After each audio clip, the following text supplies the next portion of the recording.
Hi అండి, అందరికీ నమస్కారం. అయితే ఈ పాండమిక్లో ఇంట్లో ఉండి తర్వాత లాక్డౌన్ అయిపోయిన తర్వాత సినిమాలు వస్తున్నాయి, మనం చూస్తున్నాము.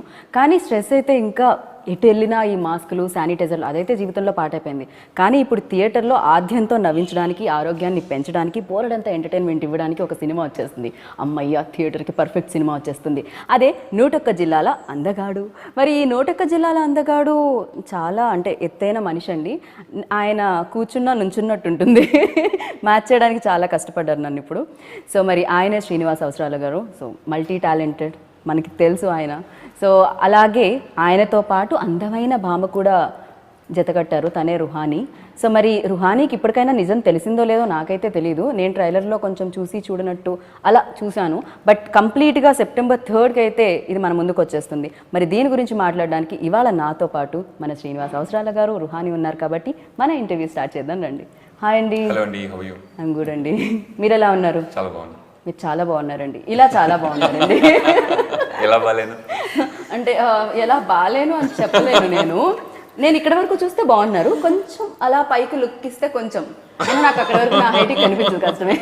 సో 101 జిల్లాల అందగాడు, అద్దంలో కనిపించే అందగాడా అండి, పక్కనున్న అందగాడా అండి? లోపల ఉన్న అందగాడు. లోపల ఆఫ్ కోర్స్ అంటే శ్రీనివాస్ అవసరాల గారిని చూస్తే అందమే ఉంటుంది లోపలంతా. సో అది సినిమాలుగా మలిచి వస్తూ ఉంటుంది, రైటింగ్ సైడ్ కనిపిస్తూ ఉంటుంది, అండ్ యాక్టింగ్లో హావభావాలతో మాకందరికీ చూపిస్తూ ఉంటారు. బట్ ఎస్, దిస్ ఈజ్ అంటే ఇప్పుడు నిజంగా నేను ఇంట్రోలో చెప్పినట్టు చాలా స్ట్రెస్ ఉంది చుట్టుపక్కలంతా. సో థియేటర్కి వెళ్ళి కంప్లీట్గా నవ్వుకోవాలని అనుకుంటున్నాం. సో అలా నవ్వుకోవాలనుకునే వాళ్ళకి ఇది పర్ఫెక్ట్ ఫిలిం అంటారు? అంటే ప్రయత్నం అయితే అదే, ఓకే. కానీ ప్రయత్నం సక్సెస్ఫుల్ అయిందనేది ఆడియన్స్ చెప్తేనే బాగుంటుందని. కాకపోతే నవ్వుకోవడం అంతా ఒక ఎత్తు, లైట్ హార్టెడ్నెస్ కూడా ఉంటుంది సినిమా తర్వాత. అంటే ఇది బరువుగా అనిపించే సినిమా కాదు. అంటే ఆ సినిమా థియేటర్లోకి మీరు బరువుగా వచ్చినా కూడా బయటకు వెళ్ళేటప్పుడు తేలిగ్గా వెళ్తారని నా నమ్మకం. సో అంటే దీంట్లో మనం ఎక్స్పెక్ట్ చేసే దానికంటే కూడా, ట్రైలర్లో కనిపించిన దానికంటే కూడా మిగతా కనిపించని కొన్ని ఎక్స్ప్రెషన్స్ ఉన్నాయి, అవన్నీ ఎమోషన్స్ ఉన్నాయి. అవి September 3 థియేటర్లో దాన్ని ఎక్స్పీరియన్స్ చేయాలి అంటారా? అంతే, డెఫినెట్లీ. ఎందుకంటే ట్రైలర్ కట్ చేసేటప్పుడు కూడా చాలాసార్లు మన టెండెన్సీ ఏంటంటే అంటే సినిమాలో ఉన్న ఎంటర్టైన్మెంట్ అంతా ట్రైలర్లో పెట్టేస్తే సినిమాకి వస్తారని టైప్లో. కాకపోతే నాకేంటంటే ట్రైలర్ చూసిన వాళ్ళకి సినిమా ఇంకా కొత్తగా అనిపించాలి. Like what ever is working in the film, అది దాన్ని ట్రైలర్లో వదలకూడదు అన్నది నా ఫీలింగ్ అనమాట. సో ట్రైలర్ నచ్చిన వాళ్ళకి సినిమా ఇంకా నచ్చుతుంది అన్న ఫీలింగ్. ఇందులో రైటర్ అన్న బాధ్యత ముందొచ్చిందా అండి, యాక్టర్ అన్న బాధ్యత ముందొచ్చిందా, లేకపోతే ఏదైనా చేయాల్సి వచ్చిందా? లేదు, యాక్చువల్లీ రెండు ఒకేసారి స్టార్ట్ అయ్యాయి. ఇట్స్ నాట్ సంథింగ్ దట్ నేను రాసి వేరే యాక్టర్ల కోసం వెళ్ళింది కాదు, రెండు ఒకేసారి మొదలైన సినిమా. సో చీలాసావ్ తర్వాత మళ్ళీ మిమ్మల్ని ఇలా కలుసుకోవడం చాలా బాగా అనిపించింది. అది పెళ్లికి రిలేటెడ్, ఇది పెళ్లికి రిలేటెడ్ లా అనిపిస్తుంది. అంటే అది ఇది కాకపోయినా ఆయన పెళ్లి కావాల్సిన, అంటే చేసుకోవడానికి ఏంటంటే అది పజిల్ పూర్తి చేయాలి అంటే అది అంటే సినిమా దాని గురించి కాదు. కాకపోతే దానివల్ల వచ్చే రకరకాల ఎఫెక్ట్స్ వల్ల అదొకటి. Okay, mainly it's about accepting your self, not finding love or anything. It's me physical అంటే బాడీలో మీరు ఎంత కంఫర్టబుల్గా ఉన్నారనే దాని గురించి సినిమా. రైట్. కానీ హిందీలో అయితే ఇలాంటి కాన్సెప్ట్లో ఒక సినిమా చూడడం జరిగింది. దానికి దీనికి ఏమన్నా దూరపు మచ్చుకలు ఏమన్నా ఉన్నాయా? లేవని చెప్పలేనండి. ఎందుకంటే రెండు సినిమాలు లైక్ మీ బాడీలో మీరు కంఫర్టబుల్గా ఉండాలని చెప్పే సినిమాలే. కాకపోతే ఈ సినిమా స్టార్ట్ అయ్యేటప్పటికి ఆ సినిమా ఇంకా రాలా. ఇది యాక్చువల్లీ క్రిష్ గారికి కంచె టైంలో అనుకున్న కథ అనమాట. సో నేను దాని తర్వాత జ్యోతి చాంద్ తేయాల్సి వచ్చి ఈ సినిమా ఇప్పుడు చేద్దాం అనుకునే టైంలో హిందీలో ఒక సినిమా వస్తుందని తెలిసింది. అప్పటికి మా సినిమా ఓపెన్ అయిపోయింది. అండ్ కొన్నాళ్ళు యాక్చువల్లీ హిందీ కన్నా ముందు వద్దామా అన్న రేస్ కూడా జరిగింది. హిందీలోనే రెండుటికి రేస్ జరిగింది.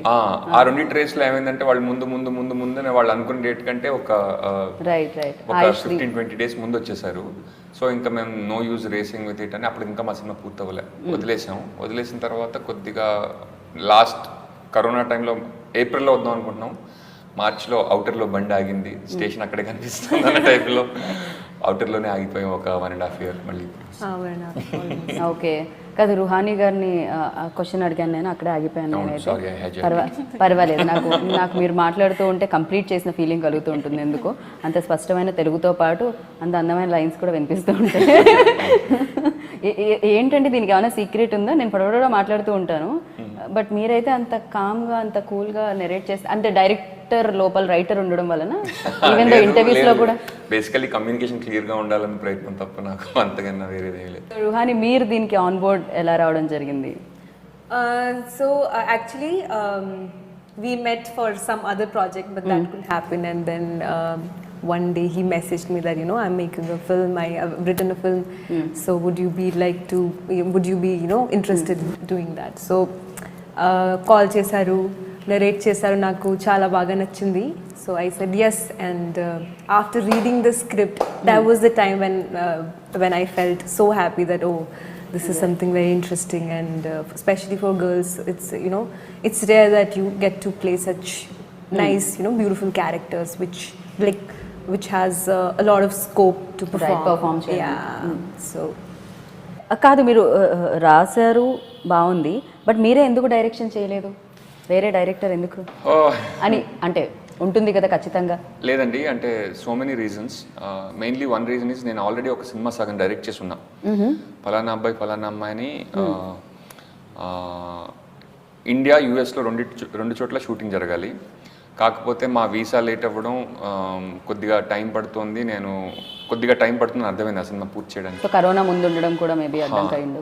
ఇండియా పార్ట్ అయిపోయింది, యుఎస్ పార్ట్ ఇంకా అవ్వకుండా, అంటే నేను ఒక సినిమా మధ్యలో ఉండగా ఇంకో సినిమా డైరెక్టింగ్ చేయాలని నాకు అంటే so many ethically it's not right అని కూడా అనిపించింది. ఎందుకంటే లైక్ ఎస్పెషలీ ఇదివరకంటే ఒకేసారి 4 సినిమాలు ఫ్లోర్లో ఉండే వాళ్ళ జరుగుతుండేవి, కానీ ఇప్పుడు లాస్ట్ సినిమా మార్కెట్, ఈ సినిమా మార్కెట్ అని ఆ క్యాలిక్యులేషన్స్ కూడా ఉంటాయి. I don't want to disturb that. And also like ఎందుకు చెయ్యక్కర్లే, రాశాను. అండ్ ఫ్యూచర్లో కూడా actually I'm writing one more thing, దానికి కూడా వేరే డైరెక్టరే ఉన్నారు అనమాట. అండ్ ఆ ప్రాసెస్ కూడా నేను చాలా ఎంజాయ్ చేస్తున్నాను, just like being a writer. Okay, అంటే డే 1 నుంచి మీరు రాసినప్పటి నుంచి ఆయనే అనుకున్నారా? డైరెక్టర్ ట్రావెల్ అవుతూ ఉన్నారా ఈ స్క్రిప్ట్తో, లేకపోతే ఫస్ట్లో ఐడియా వచ్చినప్పుడు అడిగాను ఆయన్ని, ఆయన చేస్తానన్నారు. ఆ తర్వాత మళ్ళీ స్క్రిప్ట్ అయిన తర్వాతే అడిగా, బికాస్ నాకు I wanted to finish what ever I wanted to say first before.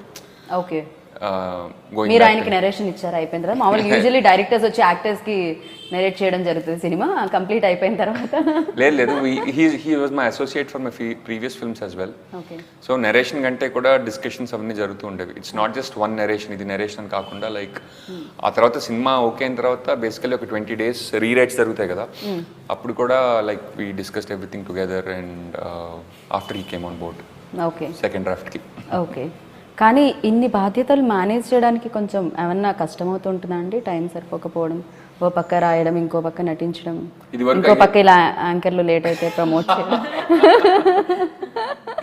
ఒకప్పుడు అయ్యేది కాదండి, బట్ ఇప్పుడు అవుతుంది. But I think that is also good thing, because ఏదైతే బలంగా చేయాలనిపిస్తుందో అదే చేయడానికి ఎక్కువ అవకాశం ఉంటుంది. ఇప్పుడు ఏది బలంగా చేయాలనుకుంటారు? డైరెక్షనా, రైటింగా, యాక్టింగా? అంటే క్రాఫ్ట్స్ కాదండి, అంటే ఈ సినిమా చెయ్యాలి అని బలంగా అనిపిస్తుంది కదా, ఈ కథ మనం అంటే మొన్న ఇప్పుడు ఒక వెబ్ సిరీస్లో ఆఫర్ వచ్చింది, యాక్టింగ్ ఆఫర్. నాకు స్ట్రాంగ్గా అది చేయాలనిపించింది. ఇదివరకు అంటే టైం ఉన్నప్పుడు కొన్నిసార్లు మన చాయిస్ కూడా అంత లేనప్పుడు చేస్తే, ఇప్పుడు రియల్లీ పిక్ అండ్ చూస్. ఒకవేళ మంచి యాక్టింగ్ ఆపర్చునిటీ లేకపోతే there are some things that I'm writing, so టైంని కొంచెం కేర్ఫుల్గా యూటిలైజ్. పాండమిక్ బాగా యూజ్ అయినట్టుంది అయితే. పాండమిక్లో నయా పైసా పని జరగలే. రైటర్స్కి ఎక్కువగా పని జరిగిందని విన్నానండి నేను. ఖాళీగా ఉండడం వల్ల చాలా చాలా స్టోరీలు వచ్చేసాయని. అలా ఏం లేదు, మరి ఏం చేశారు? నేను చావనని ధీమాతో కొన్నాళ్ళు బతికాను, ఆ తర్వాత నేను చస్తానేమో అని భయంతో కొన్నాళ్ళు బతికాను, అసలు చస్తే ఏమవుతుందని ఆలోచనతో ఇంకొన్నాళ్ళు బతికాను. సో పాండమిక్ అంతా అలాగే గడిచిపోయింది. ఈ ఆన్సర్ అర్థం చేసుకునే లోపు నేను చచ్చేటట్టున్నాను. నిజంగానేలేండి, భయంగా అయితే బతకాల్సి వస్తుంది ఖచ్చితంగా. భయం అని కాదు, అంటే everything that we take for granted, ఇంట్లో అన్నం దగ్గర నుంచి పొద్దున్నే లేస్తే ఇది తిన్ను అది తిన్ను అని అలా ఉంటుంది లైఫ్.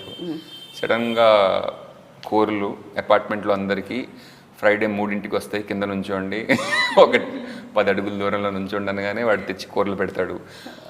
అది వీక్లీ బడ్జెట్ వేసుకుని ఈ రోజు ఇది అన్న టైప్లో ఉండాలి. అక్కడి నుంచి ఫస్ట్లో అయితే యాక్చువల్లీ మాస్కులు కూడా ఉండేవి కాదు. అవును. లైక్ ఎవరినన్నా మాస్కులు అడిగితే మీకు సాయంత్రం ఒక 2 తెచ్చిస్తాను, బాల్కనీ దగ్గర నుంచి ఉండి అంటారు, రారు టైంకి. ఏవి మాస్కులు అంటే కింద రేపు వస్తాయని. ఆ తర్వాత మెల్లిమెల్లిగా things started improving. So very interesting time. కాదు, మామూలుగా అయితే టెన్షన్ వచ్చినప్పుడు కొంచెం ప్రశాంతంగా గట్టిగా ఊపిరి పీల్చుకోండి అంటారు. ఇప్పుడు అది కూడా లేదు. నలుగురు ఉంటే ఊపిరి పీల్చుకోవడానికి లేదు, జీవితం అలా అయిపోయింది. But yes, Ruhani like acting course అది చేసి పర్ఫెక్షన్ వచ్చిన తర్వాతే మీరు ఇండస్ట్రీలోకి వచ్చారు అని. I won't say I am, I am perfect, but yeah, at least Acting. I know, I can't say that I'm perfect, but yeah, I'm still learning. So yeah, but my focus was to just improve my skills, and I know Right. about the characters and how to approach the characters. So I wanted to know all of that. Right. So that's why I took some workshops and yeah. అంటే నోటొక్క జిల్లాల అందగాడు అని title ఎవరికండి ముందొచ్చింది? చాలా మంచి కదా, చాలా మంచి కదా. ఏమంటే 2 సార్లు ఎందుకు రాశారండి? చాలా మంది కదా, చాలా మంది కదా. ఓకే, నా తెలుగు ఇంత వీక్ అని నాకు ఇప్పుడే అర్థమైంది. అంటే ఫస్ట్ ఒక 4-5 ఆప్షన్స్ అనుకున్నాను టైటిల్ నేనే, కానీ నా ఫేవరెట్ టైటిల్ మాత్రం ఇది కాదు. నేను వేరేదేదో సంథింగ్. ఏం టైటిల్ అనుకున్నారు మీరు ఫస్ట్ ఫేవరెట్ది? వద్దులేండి, అది మళ్ళీ నెక్స్ట్ సినిమాకి పెట్టి. ఓకే, అలా అయితే కాకపోతే నిజంగా క్రిష్ గారు పిక్ చేశారు ఈ టైటిల్. నేను అదంటే లేదు ఇది బాగుందని కొన్నాళ్ళు మేము ఇద్దరం డిసగ్రీ అయిన తర్వాత ఆయన చెప్పారు ఇది బాగుంది అంటే ఇట్ లైక్ మోర్ క్యాచీ అంటే నాకు కూడా అనిపించింది. బట్ ఆల్రెడీ నాకు అనిపించింది దానికోసం ఎందుకు అనిపించింది దానికోసం ఫైట్ చేస్తే వేరే పాయింట్ ఆఫ్ వ్యూ ఏమో వస్తుందన్న టైప్లో ఒక 4 రోజులు ఫైట్ చేసి వదిలేశారు. బట్ లక్కీలీ ఇట్స్ అంటే నాకు ఇప్పుడు అనిపిస్తుంది దట్ డెఫినెట్గా ఇదే జనాల్లోకి తొందరగా వెళ్ళే టైటిల్ అని. చాలా తొందరగా వెళ్ళిపోయింది టైటిల్, ఆల్రెడీ వెళ్ళే కాదు. ఎప్పుడైతే మీరు ఒక వీడియో చేశారో అది నిజం అనుకొని నమ్మేశారు, మమ్మల్ని అందరినీ మీరు మోసం చేశారు. సో చాలా మందిని అమ్మో నిజమా ఇది అనుకునేలా కూడా చేశారు అమ్మాయిల్ని. సో అది అంతలా అంటే యాక్టింగ్ స్కిల్స్ అంటారు, అంతేనా? ఏదైనా కాంట్రవర్సీస్ కానీ ప్రాంక్స్ కానీ చేసి సినిమా ప్రమోట్ చేయాలని నాకు ఎప్పుడు ఇష్టం ఉండేది కాదు. నేను అదే అనుకున్నాను మీ నుంచి ఆ వీడియో రాగానే. అవును, కాకపోతే నాకు ఈ సినిమాకి అది కరెక్ట్ అనిపించింది. ఎందుకంటే లైక్ వీడియో రిలీజ్ చేసిన తర్వాత జనాల రియాక్షన్ అంటే తెలిసిపోయిందిలే అని కొంతమంది చాలా డిస్రెస్పెక్ట్ఫుల్గా మాట్లాడారు, ఇప్పటికీ మాట్లాడుతున్నారు.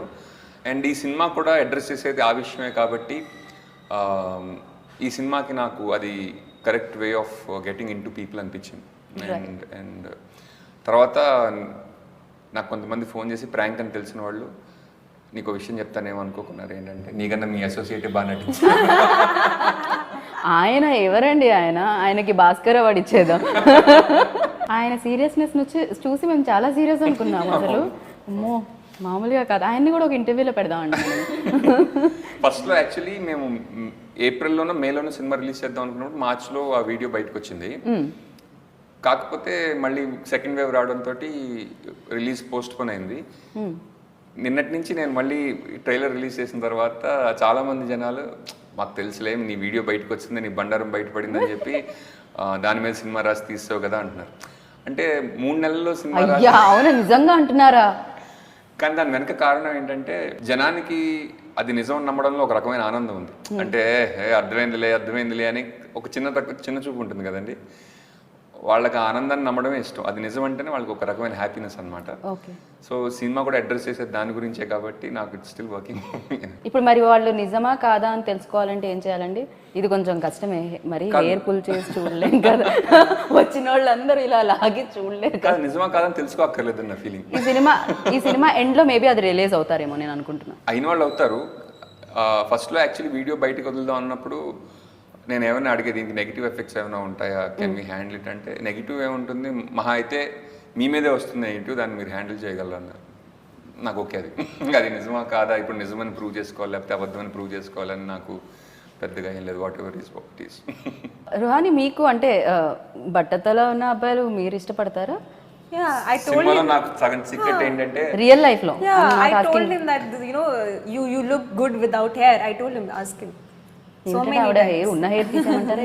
కాదు అలా అంటుంది ఆవిడ. సినిమాకి హెయిర్ ఎక్స్టెన్షన్స్ ఆవిడ కూడా పెట్టుకోవచ్చు. నీకు సీక్రెట్ చెప్తాను, ఒక రోజు ఇలా ఎక్స్టెన్షన్ తీసి చూపించాను. ఏ ఐడియా ఇస్తే ఐడియాని మీరు అలా లోపల దాచేసుకుంటూ ఉంటారండి, అది బయటకి స్క్రిప్ట్ రూపంలో వస్తూ ఉంటుందా? చాలా సార్లు క్లైమాక్స్ లో చిన్న వేరియేషన్ చేద్దాం ఏంటంటే నేను కూడా నాది కూడా అదే అని చెప్పి నేను కూడా తీసేస్తాను. వామ్మో, సో ఇద్దరే ఉన్నారనమాట. సో అంటే ఖచ్చితంగా ప్రతిదాన్ని యాక్సెప్ట్ చేయాలి లైఫ్లో, అంతే కదండి. మన బాడీ మనం దేన్నైనా యాక్సెప్ట్ చేయాల్సి వస్తుంది, ఏం చేయలేం దానికి. సో ఖచ్చితంగా కవర్ చేయాల్సి వస్తుంది, అంతకు మించి ఏం కాదు ఇటు పక్క. బట్ కవర్ చేయకపోతే ఇంకా బెస్ట్, ఎలా ఉందో అలా రియాలిటీ అనేది అయితే వస్తుంది కదా. సో అబ్బాయిలకి కానీ హెయిర్ కాన్షియస్ చాలా ఉంటుంది కదా. నేను చాలా మంది అబ్బాయిలను చూసాను, లైక్ హెయిర్ అంటే, మా ఇంట్లో బ్రదర్ వాళ్ళు కూడా, సో చాలా హెయిర్ అనగానే వాళ్ళు ఫస్ట్ హెయిర్ మీదే ఫోకస్ అంతా ఉంటుంది అబ్బాయిలకి. అవును, అమ్మాయిలకి యాక్చువల్లీ కొంచెం అమ్మాయిలకి ఎక్కువ జుట్టు ఉంటుంది కదా, ఆ వెయిట్ మీద ఉంటుంది. నో కామెంట్స్ దీని మీద. ఇది హెయిర్ మీద కూడా ఉంటుంది అమ్మాయికి. అమ్మాయికి కొంచెం హెయిర్ ఊడిపోతుంటే ఉంటుంది, అప్పటి వరకు ఉండదు. అబ్బాయిలకి డే 1 నుంచే ఉంటుంది. ఎందుకంటే అలా ఎందుకుంటుంది అలా తెలీదు, అది ఎక్స్ప్లోర్ చేద్దామని రాసిన సినిమా ఇది. ఓకే. అండ్ నిజంగా అంటే సినిమాలో స్టాండ్ తీసుకుని ఇలా ఉండాలి అని చెప్పే ప్రయత్నం కాదు. ఒకవేళ దాన్ని ఎక్స్ప్లోర్ చేస్తుంటే మనకేం కనిపించింది ఎంతవరకు, అంటే అందులో మనం ఏం చూడగలిగాం అన్నదే ఈ సినిమా చేసింది. హోప్ఫుల్లీ అంటే నాకు కూడా కొన్ని బ్లైండ్ స్పాట్స్ ఉంటాయి. ఇప్పుడు సమ్ టైమ్స్ ఒక ఇన్సెన్సిటివ్ జోక్ నా ద్వారా వచ్చిన జనాలు దాన్ని ఎత్తి చూపించిన, లైక్ అరే why was it thinking like this, ఇది మనలో కండిషన్ అయిందనే ఒక భావం ఉంటుంది. సో ఏది చూపించేవాళ్ళండి? ఎత్తి చూపించడం అంటే హైట్ గురించే మాట్లాడే వాళ్ళ మాక్సిమం మనం మాట్లాడిన దాంట్లో sometimes whenever we crack a joke, అది ఎదుటి వాళ్ళని హర్ట్ చేసే విధంగా ఉందా లేకపోతే అన్నది sometimes we have to be very careful. Sometimes కాదు, ఎవ్రీ టైమ్. కానీ some things are a strict no when it comes to jokes అని నా అభిప్రాయం. అండ్ దాన్ని ఎక్స్ప్లోర్ చేస్తూ రాసిన సినిమా. అండ్ సినిమాలో కూడా I don't think anybody should be offended. No, మీతో అనేది అంటే సినిమాతో అండ్ మీతో నాకు తెలిసి ఎప్పుడూ కంప్లైంట్స్ లేవేమో. సో అసలు కాంట్రవర్సీస్ ఆ వీడియో తప్ప ఇవాళ వరకు నేనేమి శ్రీనివాస్ అవసరాల గారు అని కొడితే లైక్ మంచిగా చూడవచ్చు, ఇలాంటివే వినిపిస్తూ ఉంటాయి మాకు. ఊహలు గుసగుసలాడే అని, అంటే మనుషులు అయితే గుసగుసలాడరు మీ గురించి. సో బట్ నేను ఒక సినిమా చేసినప్పుడు జనాలు యాక్చువల్లీ కొంత హర్ట్ అయ్యారు. ఏ సినిమా? నిన్న ట్రైలర్ రిలీజ్ అయితే ఒక అతను ఆ సినిమాకి నేను పేరెంట్స్తో వెళ్ళాను, చాలా నష్టపోయాను, ఇప్పుడు ఈ సినిమాకి నేను ఎందుకు వెళ్ళాలంటున్నాడు.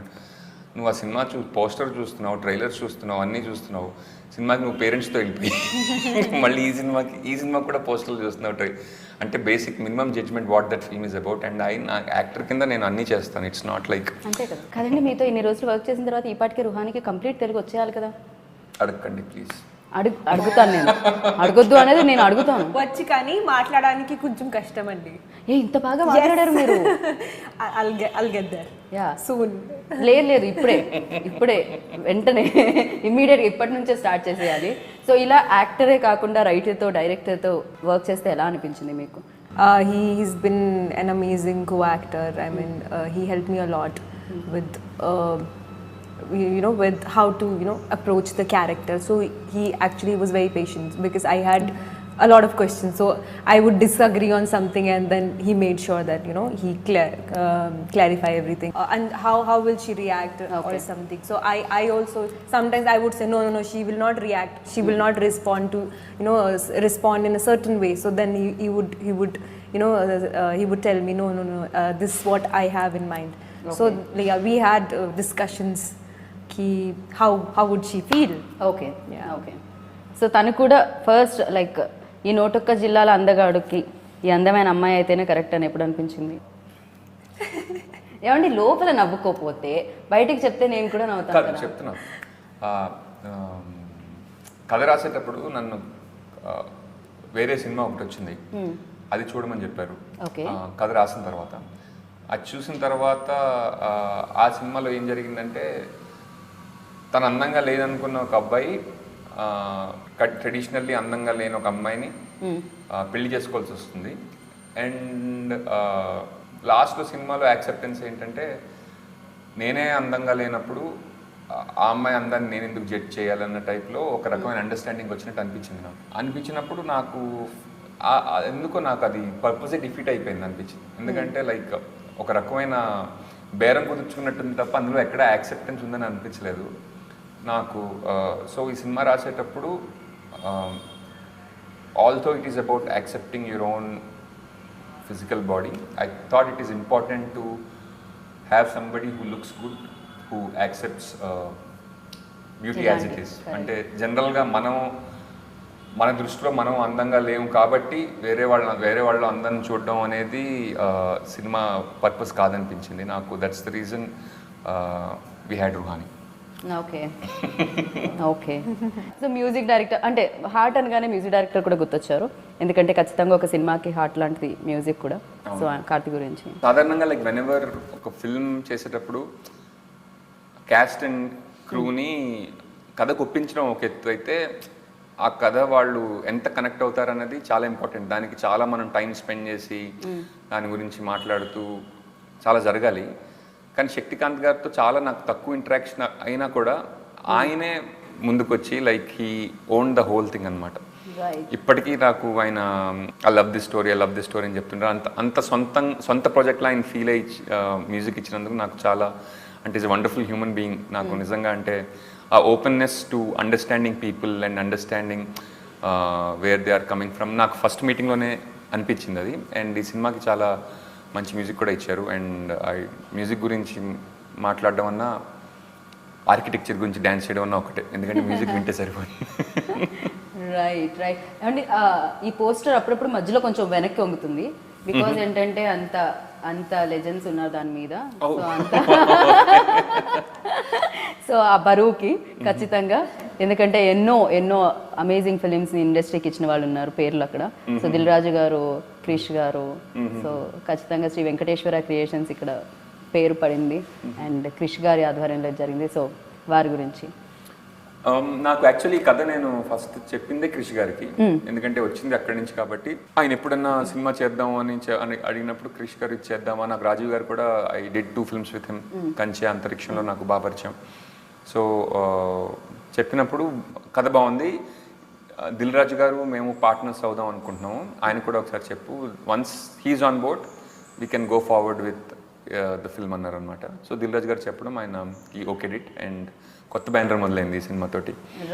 So they are partners and yeah right. అండి మాకేమన్నా అంటే అవసరాల శ్రీనివాస్ గారి గురించి తెలుసు, మ్యాక్సిమం అందరికీ తెలుసు అండ్ చాలా కామన్ తెలుసు. అంటే పంచులు వేస్తారు ఆయన చాలా సైలెంట్గా, నాకు అరగంట తర్వాత అర్థమయ్యేది ఒకప్పుడు. సో ఇంటికి వెళ్ళినా దాన్ని నేను తీసుకొని వెళ్ళేదాన్ని నవ్వుకోవడానికి. అండ్ అంత టైమింగ్ ఉన్న మనిషి. సో మాకు తెలియనివి ఏమైనా సీక్రెట్స్ ఉన్నాయా, కంప్లైంట్స్ ఏమైనా ఉన్నాయా? కంప్లైంట్స్ ఏమైనా ఉన్నాయా అలా మీరు ఈ కెమెరాల ముందు చెప్పాలనుకుంటే? నో ప్రాబ్లం, మేము అడిగేస్తాం. చూడండి ఆయన కూడా వినట్లేదు, మేము తర్వాత అడుగుతాం. నాకు తెలిసిన అమ్మాయికి తెలిసింది పెద్ద వేరేం కాదండి, బట్ వెనెవర్ నాకు 90% of acting is actually understanding the character అనే ఇది వస్తుంది. Like we use to speak a lot. ఆ అమ్మాయి ఎందుకు ఇలా చేసింది అని కొన్నిసార్లు తన క్యారెక్టర్ గురించి అడిగినప్పుడు this is what she has done. So like ఎందుకు చేసి ఉండొచ్చు, can you come up with something and understanding the psychology of the character is like half job done. And ఈ సినిమా అయిపోయిన తర్వాత కూడా ఐ థింక్ ఆ అమ్మాయి చేసే నెక్స్ట్ సినిమా గురించి, నేను చేసే నెక్స్ట్ సినిమా గురించి లైక్ కథల గురించే మాట్లాడుకోవడం. There is no technique at all. It's actually understanding the characters that we're doing. అది చాలా ఇందాక క్వశ్చన్స్ అడిగేది అని చెప్పారు కదా మీరు. So understanding comes from questioning only. ఎందుకంటే కొన్నిసార్లు రైటర్ కూడా రాసేసి ఉండొచ్చు బ్లైండ్గా, అది దాన్ని నిజం ఎలా చేయాలి అన్నది ఆ క్యారెక్టర్ సైకాలజీ యాక్టర్కి అర్థమైతేనే వస్తుంది. అంతే కదా, దాని బ్యాక్ స్టోరీ కూడా అంతో ఇంతో ఓకే చేస్తుంది అని తను అడిగింది అంటున్నాను నేను. తను ఓన్ చేసుకొని ఆ క్యారెక్టర్ని తను అడగడం అంటే గ్రేట్ కదా. సో ఎస్, ఫస్ట్ మిమ్మల్ని మీరు ఇలా చూసుకున్నప్పుడు లుక్లో ఫస్ట్ టైం డెఫినెట్గా కెమెరాలోనో అద్దంలోనో చూసుకున్నప్పుడు మీ రియాక్షన్ ఎలా ఉండింది? నిజంగా చెప్పండి, మీరు లోపల అనిపించింది. నేను ఫస్ట్ దిల్ రాజు గారికి కట్ చెప్పినప్పుడు మేకప్ ఏం చేద్దాం అనుకుంటున్నాం అని అడిగారు ఆయన. నేను ఐ యూజ్ ఎ ప్రాస్థెటిక్ అన్నాను. ప్రాస్థెటిక్ అంటే ఒకటి చాలా టైం పడుతుంది, ప్లస్ దాంతో it doesn't look natural, I think you should shave అన్నారు. నాకు షేవ్ అయినా ఇప్పుడు ఒక్క సినిమా కోసం షేవ్ చేసి అది కూడా సగం చేయాలి. I want to try prosthetic అనే డిసైడ్ అయ్యి first. I don't want to shave అనే టైప్లో డిసైడ్ అయ్యాను. కాకపోతే తర్వాత ప్రాస్థెటిక్ మ్యాచ్ కాల. మ్యాచ్ కాకపోతే సరే షేవ్ చేసేద్దాం తొందరగా, ఈ బట్టతల పోర్షన్స్ ఏవైతేనే ఫస్ట్ షూట్ చేసేస్తే మెల్లిగా జుట్టు వచ్చే, సినిమా అయిపోయే లోపల జుట్టు న్యాచురల్గా వచ్చేస్తుంది, అదర్ ఫిల్మ్స్ కూడా కంటిన్యూటీ ఇష్యూస్ లేకుండా ఉంటుందని టైప్లో షేవ్ చేశాను. ఓకే. షేవ్ చేసిన తర్వాత స్కెడ్యూలింగ్ అటు ఇటు అవడంతో లాస్ట్ దాకా బట్టతల ఉంచుకోవాల్సి వచ్చింది. అండ్ మధ్యలో కరోనా వచ్చింది, అప్పుడు ఇంకా సినిమా 80% అయ్యింది. ఓకే. అండ్ ఇంకా మిగిలిపోయింది. సో ఆ 1.5 year యాక్చువల్లీ మధ్యలో ఒక ఫోటోషూట్ ఒకటి జరిగితే దానికి షేవ్ చేసి ఒక 1 year 1.5 year పైనే. సో ఫస్ట్లో కొంచెం దాచుకుని తిరుగుతుంటే ఒకసారి ఇంట్లో ఉన్నప్పుడు కొరియర్ వచ్చింది ఏదో, నాకు గుర్తు లేకుండా తలుపు ఓపెన్ చేశాను. తలుపు ఓపెన్ చేయగానే ఇట్లా అంటే నాకు ఓ గాడ్ అయిపోయింది అనుకున్నాను. So it was funny actually. చిన్న ట్రైలర్ రిలీజ్ అయింది, కొంతసేపే ఉంటుంది, కానీ కొంచెం సేపు ఉన్న ట్రైలర్లో మీ ఎక్స్ప్రెషన్స్ ఎప్పటికీ ఉండేలా ఉన్నాయి. సో చాలా చాలా చాలా బాగుంది. ఒక యాక్టర్ బాగా చేస్తే ఎంత బాగా అనిపిస్తుందో చూసే ఆడియన్స్కి ఆ చిన్న జలక్లో తెలిసింది. And 3rd of September I wish ఈ సినిమా చాలా మందికి నచ్చేయాలి, ఈ అందగాడు చాలా మందికి నచ్చేయాలి, ఈ అందగాడిని చాలా మంది మెచ్చేయాలని మనస్ఫూర్తిగా కోరుకుంటున్నాను. Thank you.